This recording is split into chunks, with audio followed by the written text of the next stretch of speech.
Obrigado, presbítero. Graça e paz, irmãos. Alegria para mim voltar a essa igreja, depois de um ano. Estive aqui ano passado, no último domingo, exatamente nesse mês de missões. Me sinto privilegiado de poder estar sendo lembrado sempre para estar compartilhando a palavra.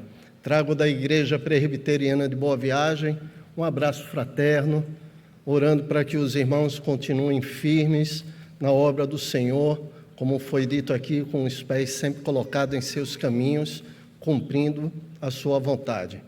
Uma alegria também poder ver irmãos tão amados, alguns que só vejo quando passo por aqui, pessoas queridas. Estava ali em pé, vendo Martinelli e Kátia entrando aqui pelo corredor central. Fiz uma viagem assim de anos para trás. Isso para mim é uma alegria muito grande. Queridos, por favor, abra o texto do Evangelho de João, capítulo 4. João, capítulo 4. Eu vou ler os versículos de 1 a 38, onde a gente vai refletir nessa noite. Eu não sei se vai ser projetado o texto, porque eu creio que a minha versão é diferente. Eu estou com medo que o presbítero puxe minha orelha. Então eu vou ler na minha própria versão, ou na versão que eu utilizo na Igreja de Boa Viagem, e os irmãos acompanhem assim como estão, assentados, de forma reverente. Peço àqueles que estão acompanhando em casa, de forma online, que também dediquem a mesma reverência, tanto na leitura quanto na exposição do texto. João 4, de 1 a 38. É um texto um pouquinho longo e eu peço sua atenção e seu cuidado em perceber bem essa história tão interessante.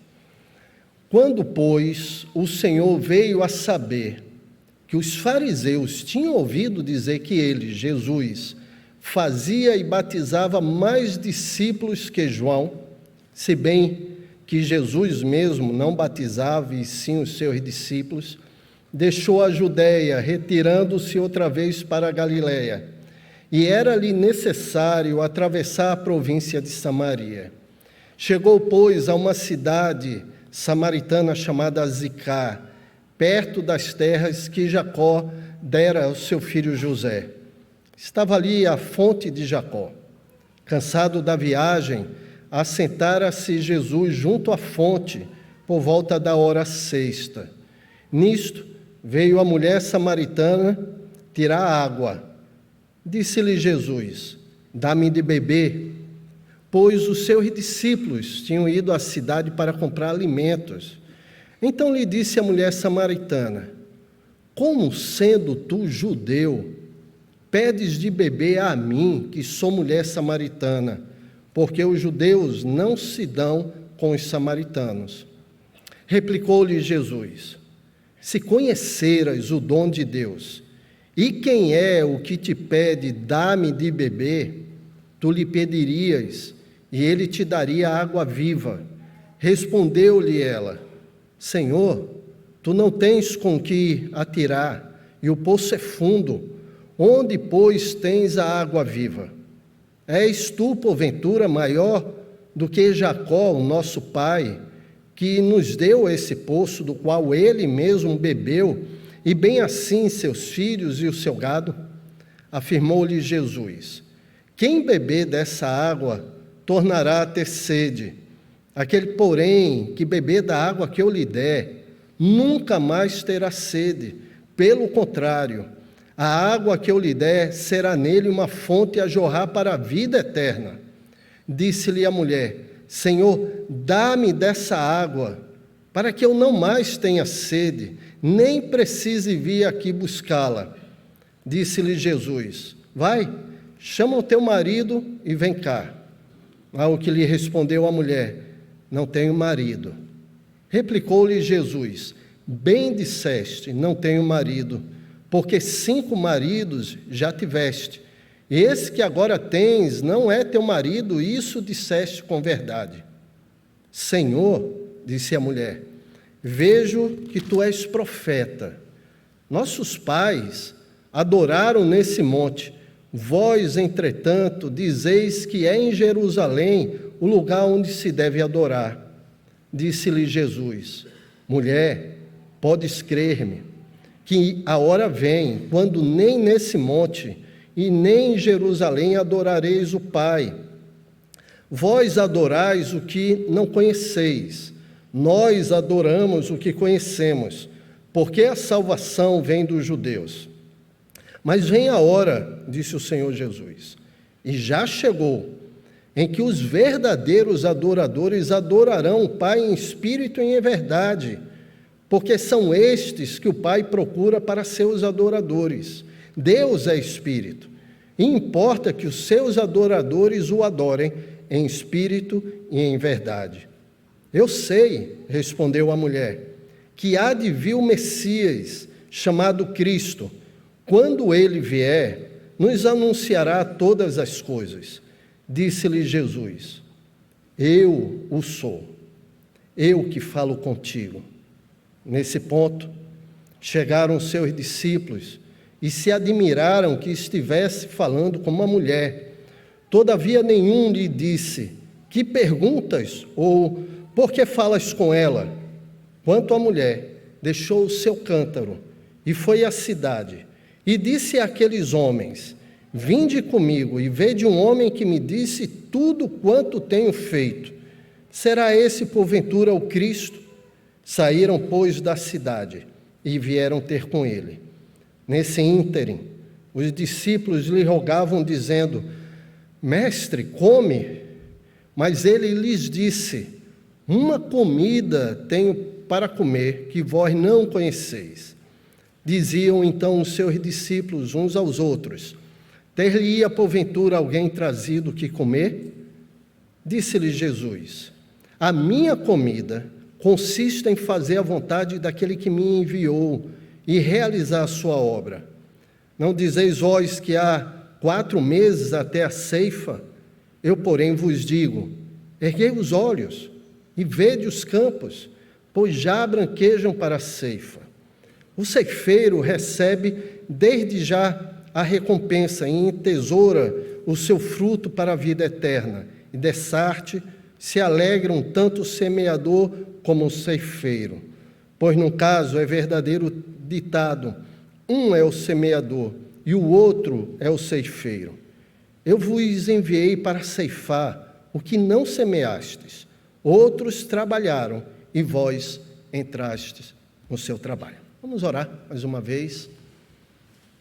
Pai bendito, louvamos a Ti por esse momento tão rico para nós, Teus filhos. Quando temos a Tua palavra aberta diante de nós e lida, dá que nesse tempo de reflexão, nossas mentes estejam abertas, o nosso coração bem preparado para ouvirmos a Tua voz, que o Teu Santo Espírito tenha total controle sobre a nossa alma e possa nos conduzir às Tuas verdades. É a nossa petição, em nome de Jesus. Amém. Queridos, esse texto da história da mulher samaritana é talvez um dos textos mais conhecidos. Esse encontro de Jesus com essa mulher é muito marcante. Talvez eu já tenha pregado nesse texto, tenha talvez umas 10 mensagens nele. Talvez na sua caminhada cristã você já tenha ouvido também muitas mensagens nesse texto contando esse encontro de Jesus com a mulher samaritana. E sempre que pensamos em João 4, nós sempre pensamos em mulher samaritana, como o assunto do capítulo. A gente sempre vai estudando no seminário, iniciamos a nossa caminhada de preparo. Pelo menos eu fui desafiado a decorar um assunto central de cada capítulo. Capítulo 1 sobre a manifestação do servo, do verbo de Deus. No capítulo 2, as bodas de Caná. No capítulo 3, o encontro de Jesus com Nicodemos. E 4, eu decorei que era o texto da mulher samaritana. E assim por diante. Eu não vou continuar porque isso faz muito tempo atrás e eu esqueci o resto. A verdade é que não tem como não lembrarmos de cada detalhe desse diálogo tão impactante. Mas a verdade é que esse texto não tem a ver apenas com o encontro de Jesus com a mulher samaritana. O tema aqui não é só soteriologia. E é nesse sentido que eu quero convidá-los a gente conseguir se debruçar nesse texto e perceber que o movimento da visão do Senhor Jesus em relação à missão de Deus faz parte clara desse capítulo, do capítulo 4. Talvez esse possa ser, eu quero ousar dizer, o tema central desse capítulo. Ele nem é soteriológico, não tem a ver com um pano de fundo, como assunto principal, a questão salvífica a respeito da mulher samaritana, mesmo que esse momento é significativo e tem tudo a ver com aquilo que o Senhor queria tratar com seus discípulos. Mas é esse momento, o diálogo de Jesus com os discípulos, que faz com que esse texto tenha todo o sentido missiológico sobre o qual gostaríamos de falar nessa noite com os irmãos. Quando a gente olha esse texto, há dois diálogos travados pelo Senhor. E eu quero caminhar com os irmãos olhando esses dois diálogos. O primeiro, que vai do versículo 7º até o 26º, é um diálogo individual, um diálogo salvífico, é o diálogo que o Senhor Jesus trata com a mulher samaritana. E esse é um momento marcante em toda a história das Escrituras. E a gente vai perceber por quê. Para mim, a mulher samaritana tem muito de nossas características.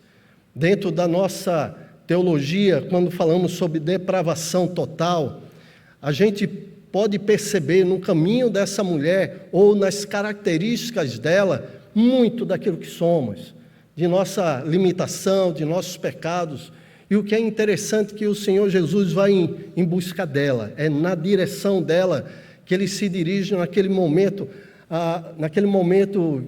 que no relógio marcava meio-dia.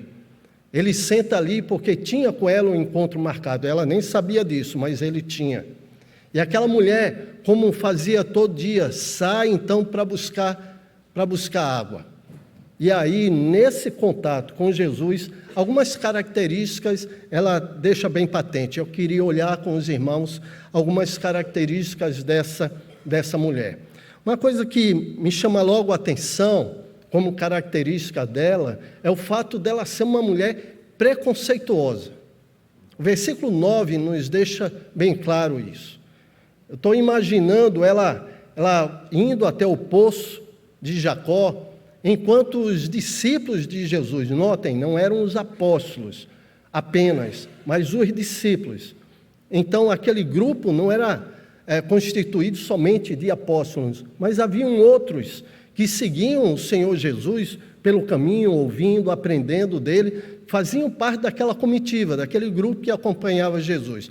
E eu estou aqui imaginando, o texto não fala, mas pelo jeito que a mulher samaritana chega naquele poço, me dá a entender o seguinte, fico aqui imaginando quando leio as histórias bíblicas. Ela está indo ao poço, e lá vem um grupo de judeus, vindo na sua direção, naquela pequena estrada. E aí, quando chega perto, eles se afastam para o canto, passam por ela, não dão nem a paz, nem olham direito nos seus olhos, não fazem nenhuma menção de cumprimentá-la. E ela passa já chateada, pensando consigo, esses judeus. Quando chega no poço, quem está ali sentado? Um judeu, um homem. E quando ela chega ali naquele poço, talvez olhando para ele de rabo de olho, ele lhe pede água. Por isso que ela responde, talvez tão direta, tão agressivamente, dizendo, como é que tu, que és um judeu, pedes de beber a mim, que sou mulher? E aí o texto explica que os judeus não se davam com os samaritanos.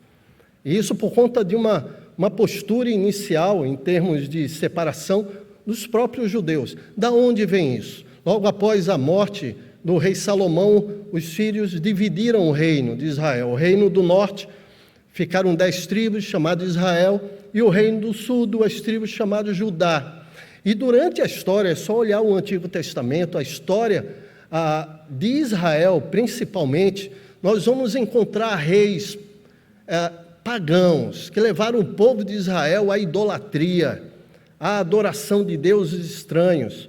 ofereciam suas filhas a homens ímpios, e aqueles que faziam parte do reinado de Judá, mesmo que apareciam reis assim também, eles se apegaram mais à piedade, eles não se afastaram tanto quanto o reino do norte, e aí passaram a considerar aqueles que faziam parte do reino do norte, cuja capital era Samaria, e a do sul era Jerusalém, como apóstatas, como aqueles que estavam andando longe do Senhor, como impuros. Então, essa disputa entre os dois é de longa data. Então, aquela mulher revela de forma clara que ela tem preconceito com os judeus. E quando eu falo que acho que os seus discípulos não trocaram qualquer palavra com essa mulher, baseado no versículo 27, que ainda vamos chegar. Porque quando eles chegaram, ficaram admirados que Jesus estava falando com aquela mulher. Então, ela era uma mulher preconceituosa. Mas uma outra característica que me pula aos olhos, quando olho o versículo 15, porque aí é travado aquele diálogo. Ela fala, quem és tu para pedir água a mim? E ele responde para a mulher, se conheceras o dom de Deus, o presente que Deus está te dando, se tu soubesses quem é que está te pedindo água, tu lhe pedirias e ele te daria água viva. Ela olha para ele, Senhor, o poço é fundo, o Senhor não tem nem como tirar água, da onde tens essa água viva? Ele diz, quem beber dessa água, daqui do poço, tornará a ter sede. Mas quem beber da água que eu estou oferecendo, nunca mais terá sede. Pelo contrário, do seu interior jorrará uma fonte para a vida eterna. Essa pessoa nunca mais precisará de nada, não terá sede. Aí vem a percepção minha dessa característica. Acho que ela era uma mulher muito insatisfeita. E o fato dela ser insatisfeita tem dois aspectos. Um está no versículo 15, quando ela diz, Senhor, se tu tens essa água, por favor, dê a mim, para que eu nunca mais precise vir a esse poço pegar água. Pensa numa mulher cansada, rejeitando na sua história toda a agenda dela, toda a rotina que ela tinha como dona de casa. E a segunda parte é o fato dela ter tentado tantos relacionamentos e estar tão insatisfeita na relação com aqueles homens com quem ela tinha vivido. Era uma mulher quebrada, era uma mulher completamente satisfeita. Foi para esse tipo de mulher que o Senhor Jesus se dirigiu. Mas há uma outra característica que sempre salta aos nossos olhos. Ela era uma mulher de uma vida moral, no mínimo duvidosa. E eu fico imaginando o que a cidade pensava a respeito dessa mulher.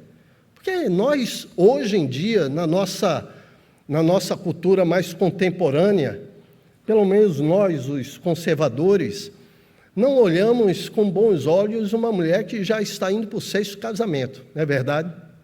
Se você vem com o seu marido, pensando nas mulheres aqui, numa calçada, e vem uma mulher que já teve 5 maridos, que está vivendo com outro, que nem marido é, quando ela olha numa calçada e aquela mulher vem em direção ao seu marido, ela atravessa a rua, não é verdade? Estou imaginando que aquela mulher era mais ou menos assim na cidade de Zicá. Era uma cidade que a conhecia, não aquele forasteiro, mas a cidade a conhecia. E ela era marginalizada, era mal falada. Ela tinha a sua moral sempre colocada em dúvida na sua caminhada, na sua vida cotidiana. Talvez por isso que ela era tão insatisfeita, ou a sua insatisfação causou esse tipo de vida. Mas, ao mesmo tempo, me puxa outra característica dela que eu vejo aqui no versículo, baseado no versículo 6, porque o texto fala que Jesus sentou no poço de Jacó e era a 6ª hora. Eu falei que era meio-dia, mas exatamente, porque o dia judeu em Israel começa às 6 horas da manhã. A sexta hora do dia é exatamente o meio-dia, e o dia se estende até às 6 horas da tarde, começando assim à noite. Então era meio-dia, sol a pino. Uma outra característica que eu vejo nessa mulher é que ela era uma mulher que procurava se isolar. Eu acho que ela estava muito machucada com qualquer tipo de relacionamento. Acho que ela não tinha nenhuma amizade. Fica imaginando que qualquer pessoa que ela procurava encostar sempre saía faísca. Aquela pessoa sempre a empurrava para longe dela. E aí ela pensou, eu preciso buscar água.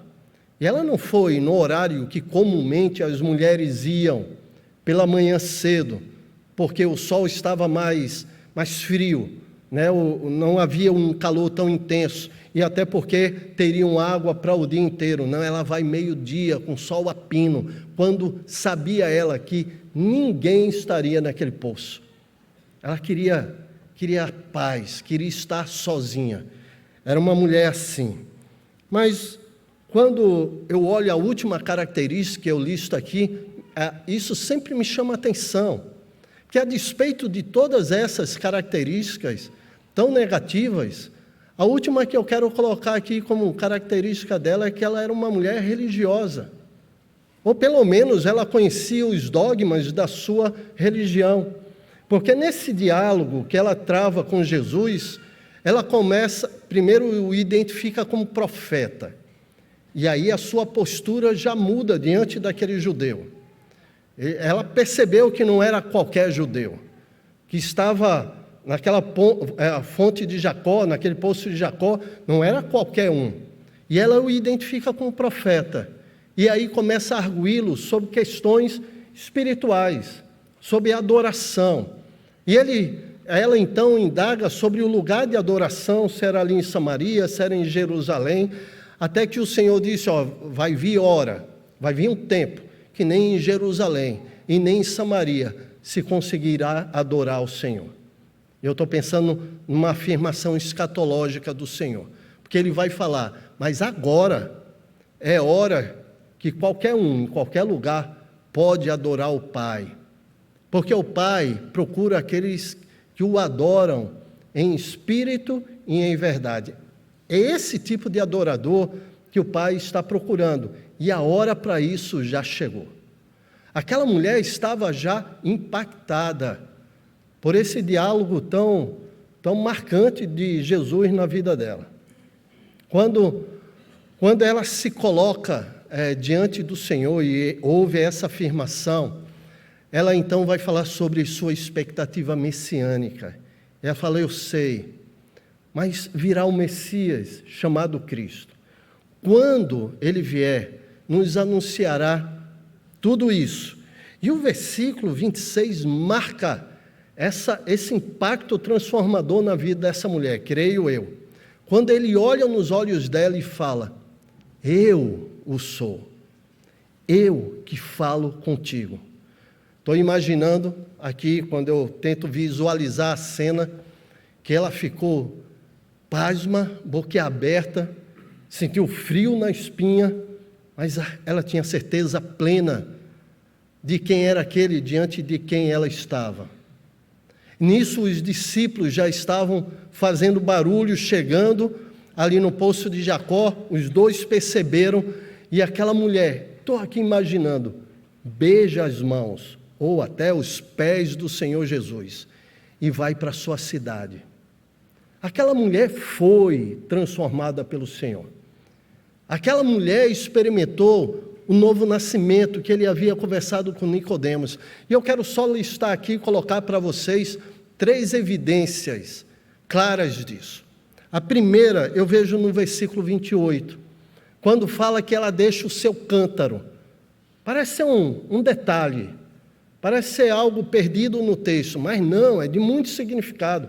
Nada nas Escrituras é um mero detalhe, nada. Tanto é que estudamos exegese bíblica, porque cada palavra tem importância. Aquela mulher deixa o cântaro, por um motivo. Aquilo que a havia levado àquele lugar para fazer, já parecia sem importância. Não era mais a sua prioridade, a prioridade dela foi mudada. Ela tinha agora uma outra forma de enxergar as coisas, inclusive os judeus. A sua vida foi completamente virada na direção do Senhor, a ponto dela olhar as coisas pela sua perspectiva. E ela então deixa o cântaro, porque a sua prioridade de vida mudou. O que a consumia diariamente, o que a fazia levantar da cama a cada dia, os alvos para aquele dia haviam sido mudados. Mesmo que ela tivesse que voltar àquele poço diariamente para buscar água, mas talvez agora ela iria cedinho para encontrar aquelas mulheres e falar desse encontro transformador com o Messias. Aliás, aquelas mulheres ouviriam, não somente dela. A verdade é que essa prioridade da mulher é fruto e evidência clara de um encontro com o Messias. Aquela adoração em espírito e em verdade não se pode ter de nenhuma outra forma. Conhecimento religioso não nos leva a ela.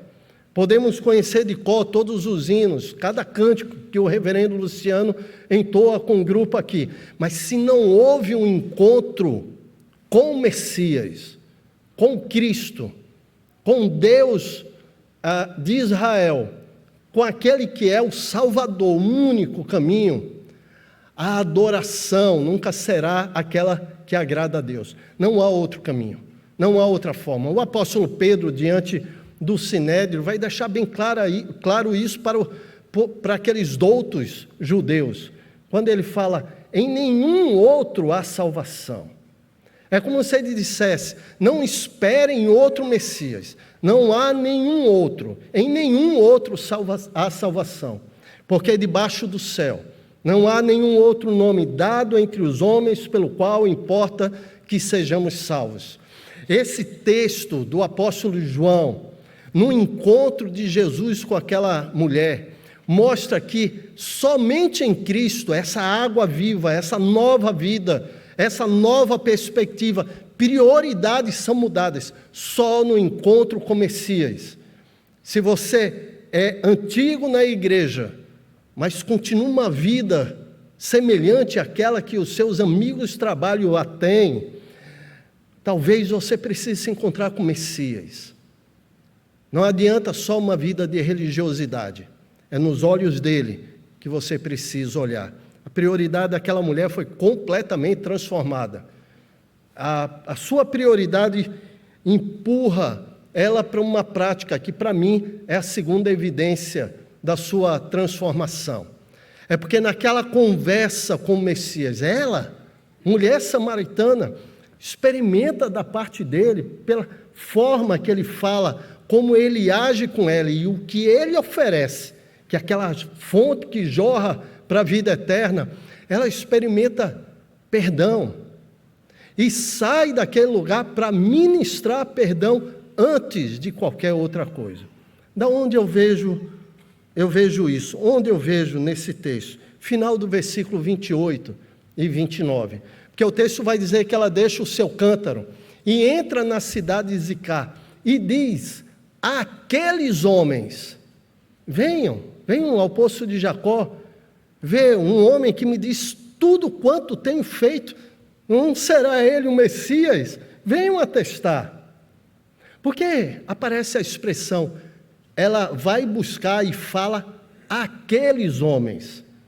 Essa expressão está indicando quem? Para mim, aqueles 6 a respeito dos quais Jesus e ela tinham conversado. Aqueles homens que a usaram, a desprezaram, a maltrataram. Aqueles homens que empurraram ela para fora de casa, que geraram toda maledicência a respeito da sua vida. Aqueles homens que sequer queriam contato com aquela mulher, inclusive aquele 6º com quem ela estava ficando. É uma outra versão, viu, pastor? É mais contemporânea. Ela ministrou perdão, porque tinha experimentado isso do Messias. Queridos, essa é uma evidência clara de que sua vida foi transformada. Ninguém pode ministrar o perdão, a semelhança do perdão divino, se não teve um encontro com o Messias. Mas também se teve. Não tem como caminhar uma vida, na vida cotidiana, sem ministrar esse perdão. O crente, ele não tem o direito de não perdoar. Seja quem for, a esposa, o marido, os filhos, os pais, o irmão. O perdão é marca dessa transformação que nós experimentamos. E é a igreja quem pode revelar nesse mundo o verdadeiro perdão através da sua caminhada e da sua ministração. Para mim fica evidente que essa mulher foi transformada pelo Senhor por conta desse perdão que ela ministrou àqueles homens, como diz o texto bíblico. Mas deixa eu ir para a última evidência aqui. Do encontro de Jesus com essa mulher, gerou nela não somente uma mudança de perspectiva de vida, uma nova prioridade, a capacidade de ministrar o perdão genuíno, o divino, o verdadeiro, mas o que me impressiona, é onde eu quero chamar a atenção dos irmãos, é o fato de que, por conta desse encontro, o seu testemunho foi marcante. Tão marcante, que as pessoas que a ouviam eram atraídas para o Senhor Jesus. Fica imaginando a cena. Ela conversa com aqueles homens vão em busca de Jesus, do Messias ali no poço, e ela segue pela cidade adentro, pelas ruas, falando a respeito do Messias, do seu encontro com ele, ali no poço de Jacó. E se você perceber, o versículo 30 vai dizer que aqueles homens correm até o poço de Jacó. Não somente o versículo 30, me permitam ler também do 39 em diante que não lemos. Muitos samaritanos daquela cidade creram nele, em virtude do testemunho da mulher que anunciara. Ele me diz tudo quanto tenho feito. Vindo, pois, os samaritanos ter com Jesus, pediram-lhe que permanecessem com eles, e ficou ali 2 dias. Muitos outros creram nele por causa da sua palavra, da palavra de Jesus. E diziam à mulher: já agora não é pelo que disseste que nós cremos, mas porque nós mesmos temos ouvido e sabemos que este é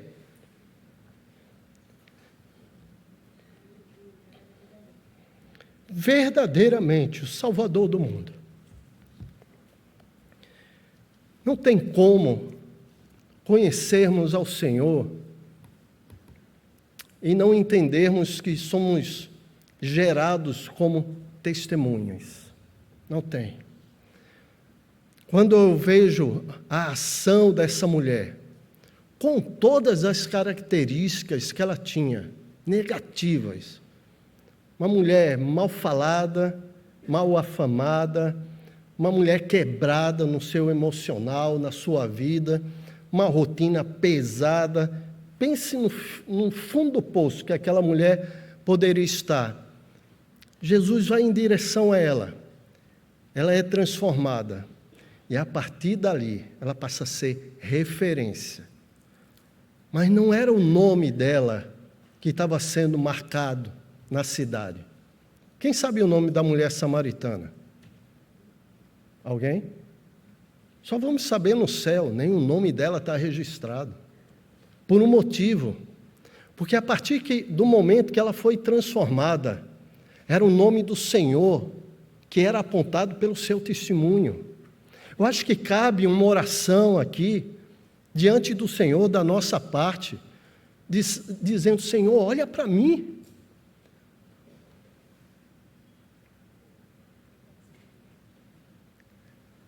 Olha para a minha finitude, minhas limitações.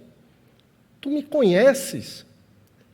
Mas, Senhor, a partir do momento que o Senhor me elegeu e me colocou na presença do Senhor, me dando uma nova natureza, que a minha prioridade não seja mais eu, mas que o Senhor Jesus possa ser visto na nossa vida, assim como foi na vida daquela mulher, que essa seja a nossa oração.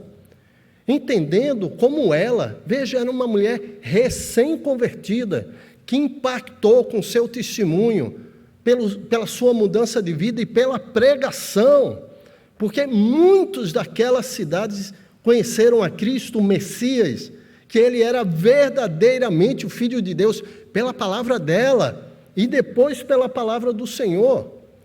Aquela mulher impactou uma cidade inteira, precisa ser exemplo para nós, de que a nossa caminhada nesse mundo cumpre os propósitos do Senhor para a sua glória.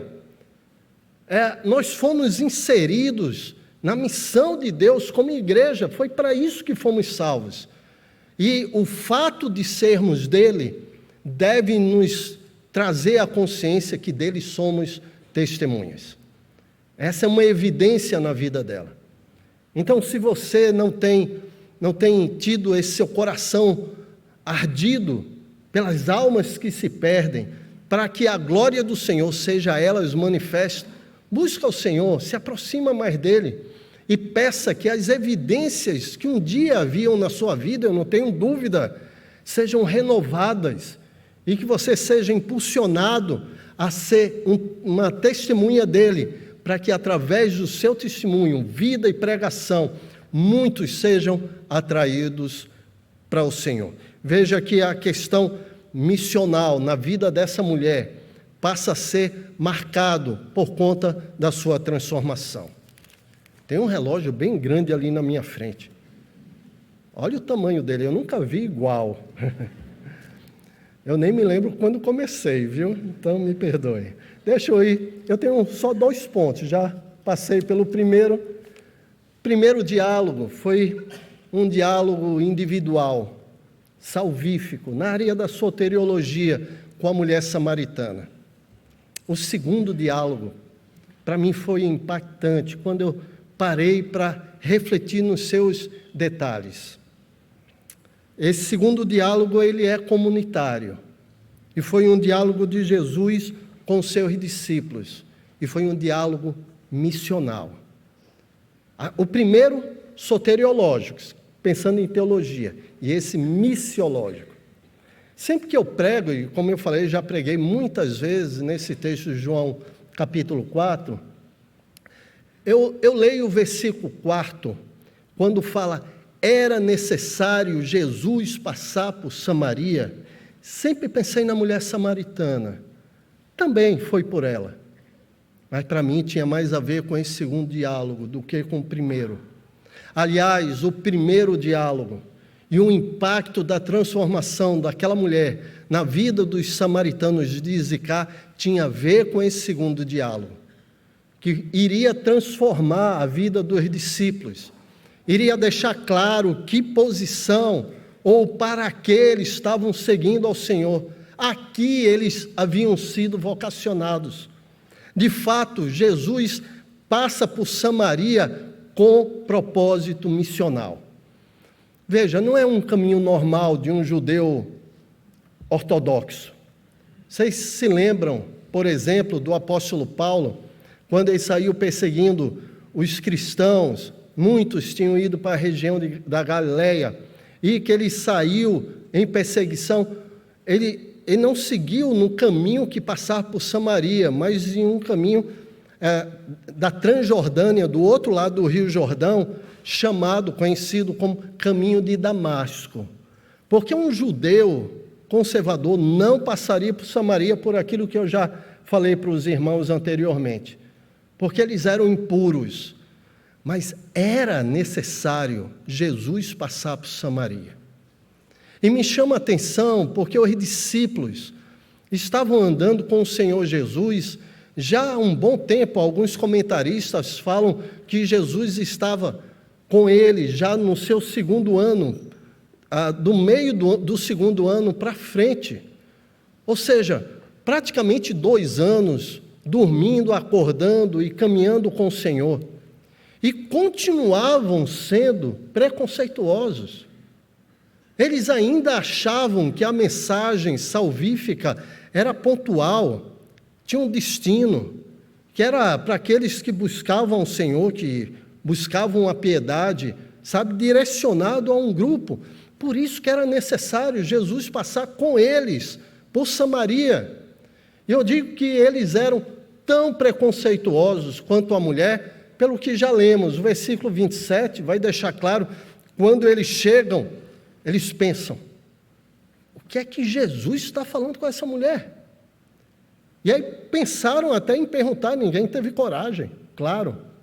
Mas veja que o versículo 27 vai nos deixar bem evidente quando João, que estava naquele grupo, registra, chegaram os discípulos nesse ponto e se admiraram de que ele estivesse falando com uma mulher. É do tipo, Jesus não devia, que absurdo, que coisa do outro mundo. Jesus não deveria sentar com essa mulher e sequer dirigir a palavra a ela. Afinal de contas, é uma mulher impura, é samaritana. Aqueles discípulos, com muitos apóstolos no meio, talvez todos, tinham a mesma postura preconceituosa.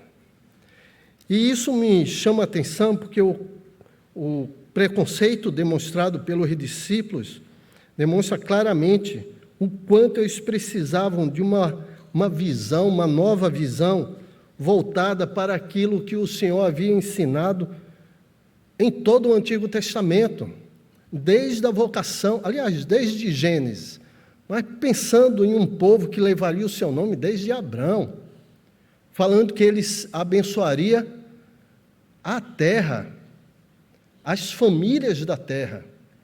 Não era um povo exclusivista, apenas uma nação, mas a fé de Abraão se multiplicaria e atingiria as nações. Nós cantamos salmos que falam, anunciai entre as nações a sua glória. Estamos cheios de texto do Antigo Testamento que apontam para a visão de Deus dentro da missão dele, que é fazer com que as nações tenham contato e conheçam a sua glória e a experimentem e sirvam para glorificar a Ele. Parece que os discípulos esqueceram disso e estavam tão focados ali na sua caminhada com um líder judeu, Messias, mas voltado para o seu povo. Eu fico imaginando aquele momento em que eles chegam no poço de Jacó e veem Jesus sentado, e aí olham a mulher que está saindo para pregar aqueles homens e a cidade, e eles têm aqueles pensamentos preconceituosos, mas havia algo que estava dominando mais eles do que até a curiosidade de saber por que Jesus estava falando com a mulher. Quem sabe? A fome. Era mais do que meio-dia. Andaram desde a Judéia, estavam morrendo de fome. Eu fico imaginando a cena, chegaram, sentaram, colocaram no seu colo pão, frutas, alguma coisa para comer, entregaram a Jesus, e Jesus parado, olhando para eles, e eles ali tentando matar a fome que eles estavam. E Jesus não comia, até que um ou mais do que um disse, mestre, come. E quando essa cena chega nesse ponto, eu quero ir já, indo para a conclusão, eu quero puxar 3 temas que o Senhor trata com eles. Talvez 3 palavras que indicam o que o Senhor desejava deles nesse diálogo que vai ser travado. Então, o primeiro tema tem a ver com propósito deles e o propósito dele enquanto Messias. Eu quero destacar 2 afirmações de Jesus. A primeira está aqui no versículo 32, porque quando eles disseram, mestre, come, ele disse, eu tenho uma comida a comer que vocês não conhecem. Essa é uma afirmação muito forte para homens e mulheres que estavam seguindo a Jesus há meses. E havia algo que eles ainda não haviam se apercebido na prática, na postura e no ensino de Jesus, que ele agora está chamando de comida. Ele está falando de algo vital, algo que consome qualquer um. Os discípulos estavam ali consumidos de fome e sentaram para esse mistério. Mas Jesus, ele fala: eu tenho uma comida que vocês não conhecem. Aí um discípulo olhou para o outro e falou: o que é que ele tem escondido, que a gente não conhece? Será que alguém trouxe comida? Será que foi a mulher samaritana, trouxe comida e deu a ele? Veja, não havia a percepção do que estava ocorrendo naquele momento histórico para a história de uma igreja apostólica que estaria sendo implantada. Todo o caminho do Novo Testamento que estava sendo startado. Aquele momento precisava ser marcante na vida dos seus discípulos. E aí Jesus faz a segunda afirmação a respeito da sua comida no versículo 34. O que me choca mais ainda, de os apóstolos e discípulos não conhecerem essa comida, depois de tanto tempo de caminhada. A minha comida, disse o Senhor Jesus, é realizar a vontade daquele que me enviou e realizar a sua obra. A minha comida é obedecer e cumprir a missão do Pai, a missão de Deus, que em missiologia a gente chama missio Dei, na expressão latina.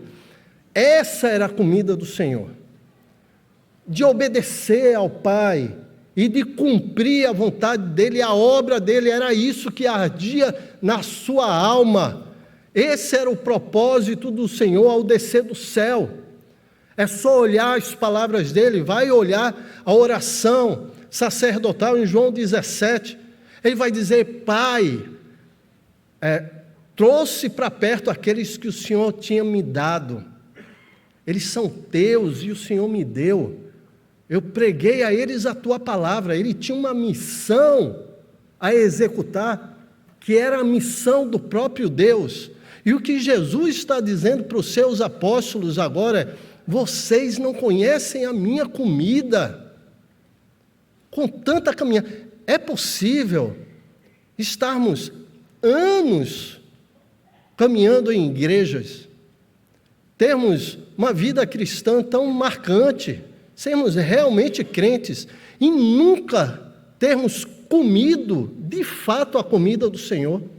Se você está pensando em Santa Ceia, a gente pode pegar um viés claro de Santa Ceia, que é um memorial, meio de graça, e aquele momento é que a gente se identifica com a cruz, que a gente entende que precisamos ter uma vida de santificação, quando antes de comer a gente precisa examinar-nos, e aí depois comer. Mas ali também o Senhor Jesus vai dizer: fazendo isso, sentando à minha mesa, anunciais a minha morte, até que eu venha. Essa é a missão de Deus. Ou seja, quando sentamos à mesa do Senhor, o aspecto missiológico está ali também.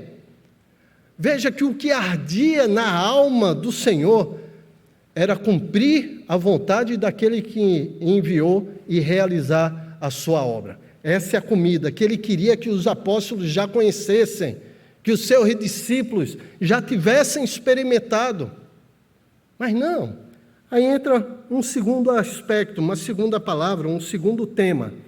Se o primeiro é propósito, o Senhor está querendo deixar bem claro, não só o seu propósito, a sua comida, mas que tipo de comida os seus discípulos também deveriam comer. A outra palavra é oportunidade, porque logo que ele afirma a respeito da sua comida, ele fala: levante os olhos. Parecia que eles estavam com os olhos na comida. Eles estavam interessados naquilo que supria as suas necessidades, aquilo que satisfazia o seu corpo. E eu digo, não só me identifico tanto com a mulher samaritana, todos nós somos muito parecidos com os discípulos. Porque parece que levantamos diariamente em nossas vidas para seguir rumo ao trabalho, que é um valor extraordinário. Mas parece que a nossa meta de vida, o que sempre ansiamos, é a conquista nesse mundo. É a conquista para nós, para os nossos filhos, para netos, para nossa família. O que não é pecado nenhum a conquistar uma caminhada segura para eles, não vejo nenhum problema, desde que não seja a nossa comida, não seja isso que nos motive a levantar de manhã, que nos leve para o nosso lugar de trabalho, ou para as bancas escolares, ou para aquele lugar infernal hoje em dia que se chama universidade, mas que seja o fato de entendermos a comida do Senhor e sairmos para cumprir. Levante os olhos, disse o Senhor para os seus discípulos. Ele fala sobre oportunidade quando diz, olha os campos. Vocês dizem que ainda há 4 meses até chegar a hora da ceifa. Eu vos digo, eles já estão branquejando. E ele não está falando de plantação ao redor ali em Samaria. Ele está falando da mulher samaritana. Ele está falando dos samaritanos impuros, apóstatas, que sairiam da sua cidade em busca do Messias, branquejando para a ceifa. Queridos, nós temos na nossa caminhada como cristãos oportunidade de comer a comida do Senhor, de sermos obedientes, de realizarmos a sua obra.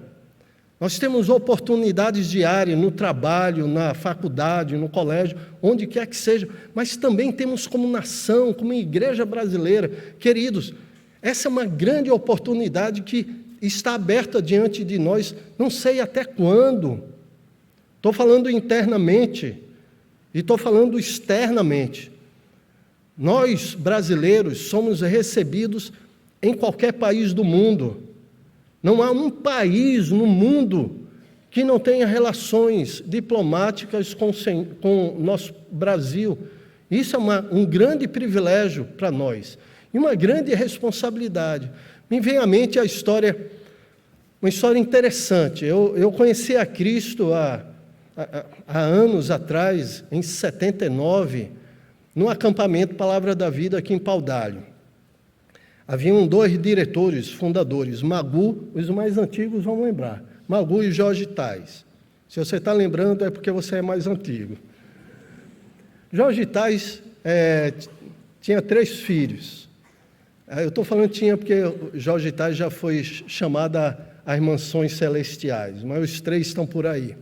A mais velha, a Linda, o segundo, Steve Tais, e a Xerri era a mais nova, a única brasileira. Porque quando eles vieram para São Paulo, dedicaram um tempo para o aprendizado da língua portuguesa. Só depois de 2 anos e pouco, vieram aqui para o Nordeste e iniciaram o trabalho Palavra da Vida. Pois bem, no relacionamento dos irmãos, dos 3, Xerri era mais nova, e quando havia aquelas brigas que irmãos têm, e os 2 mais velhos queriam aperreá-la, qual era o argumento? Você é diferente de nós. Nós somos americanos, mas tu é brasileira. Lá na minha casa, quando os meus irmãos, meu irmão mais velho está por aí, está sentado por aí. Quando ele queria me aperrear, ele e Leila, minha segunda irmã mais velha, eles falavam, Sérgio, tu foi achado na lata do lixo.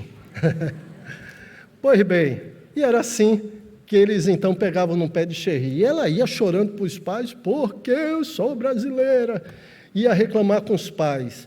E Jorge Tais falava para ela, você é a única privilegiada dessa casa. Eu tive a oportunidade de conhecer lá em Scrum Lake o escritório, ele foi ser diretor internacional. Eu entro no escritório dele lá no estado de Nova York. E quando eu entro na sala dele, parece que eu estava entrando no Brasil. Todo americano tem uma bandeira americana fincada, em qualquer lugar, na casa, no escritório. Ele tinha a brasileira, não tinha nenhuma americana. Tinha Thalia, dessas de Olinda, enfim, era o Brasil. O escritório dele, eu me sentia entrando no Brasil, porque ele amava o Brasil e sentia-se brasileiro. E ela, então, a Sherry, reclamava e o pai argumentava nesse sentido. E ela cresceu, esqueceu dessa história, foi fazer o curso universitário bíblico nos Estados Unidos e desceu para a Argentina para ser missionária no Palavra da Vida da Argentina. Chegando lá, ela conheceu um jovem chamado Alejandro, se namoraram, e aí no último ano dele, eles se casaram. E aí, ele tinha um chamado missionário, e lá foi ela acompanhando o marido para o campo missionário. E quando estavam entrando no país, o oficial de imigração olhou para o marido, aí pegou o passaporte argentino dele e disse: argentino? Eu digo assim, mas como estamos em casa, o oficial disse: argentino? Aí carimbou o passaporte dele, pode entrar, e ele entrou. A Sherry fala que quando ele pegou, sou chorão, viu? O passaporte dela, e abriu um sorriso, e disse: brasileira? Ela disse: sim. Ele disse: que alegria, seja bem-vinda a Cuba. Se ela tivesse somente o passaporte americano, ela não seria bem-vinda assim, talvez nem entrasse com seu marido. E ela, quando pegou seu passaporte carimbado com visto de permanência para o trabalho missionário, ela lembrou daquele tempo de infância e entrou chorando. Duvido que igual a mim, mas tudo bem, ela entrou chorando.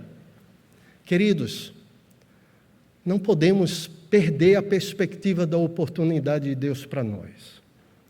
Os dias são maus. O próprio Senhor Jesus falou para os seus apóstolos que nós devemos trabalhar enquanto é dia, porque a noite vem. Nós, como igreja brasileira, precisamos compreender a nossa prioridade. Eu, como crente, devo entender a oportunidade que eu tenho de ainda poder sentar ao lado de uma pessoa no ônibus e abrir a Bíblia e apresentar o Evangelho, de chegar na faculdade ou no colégio e me posicionar, mesmo que eu seja xingado por conta disso, mas ainda posso fazer, ainda, falta pouco para não. Ou no trabalho da mesma forma. A verdade é que a oportunidade ficou bem clara para aqueles apóstolos, de que eles devem comer a comida do Senhor, realizar a vontade do Pai e cumprir as suas obras. Nós, como igreja, fomos salvos para isso, para sermos colocados no cumprimento da missão do próprio Deus. E eu quero terminar só falando como Jesus concluiu a sua palavra com seus discípulos. Ele vai dar aqui agora uma palavra de incentivo, e vai mostrar a recompensa quando, nos versículos de 36 a 38, ele fala sobre o semeador e sobre o ceifeiro. E no final do 36 ele fala: se alegram tanto o semeador como o ceifeiro na hora que o fruto vem. O que ele está dizendo é: vale a pena. Aqui está, como igreja, como crentes, a nossa bem-aventurança. É aqui que está o nosso prazer de estar atrelado ao Senhor no cumprimento da missão de Deus e realizar a obra que Ele colocou para fazermos. Ninguém poderá fazer a obra que o Senhor instituiu para mim fazer. A geração passada nem a futura pode cumprir a ordem do Senhor nessa geração, somos nós. E o Senhor nos tem dado essa oportunidade, esse privilégio. E da mesma forma que Ele colocou para os seus discípulos, Ele coloca para a gente. A semeadura já foi feita. Rogai ao Senhor da seara que mande mais trabalhadores. Está na hora da ceifa. Não podemos ficar calados. Não podemos ter outra prioridade na vida como igreja, como crentes. Não podemos ter nenhum outro alvo, a não ser que o testemunho do Senhor na nossa vida, transformada por Ele, possa ser evidente de tal maneira que aqueles com quem convivemos seja atraída para o Senhor Jesus e o conheça E como aqueles que voltavam para Zicá e encontraram com aquela mulher samaritana que estava voltando para estar com o Senhor, disseram: já não é pelo que dizes, mas nós mesmos temos visto e crido que esse é verdadeiramente o Salvador do mundo. Que o Senhor nos use, a cada um de nós, para que a sua palavra possa ser anunciada desde onde estamos indo até os confins da terra.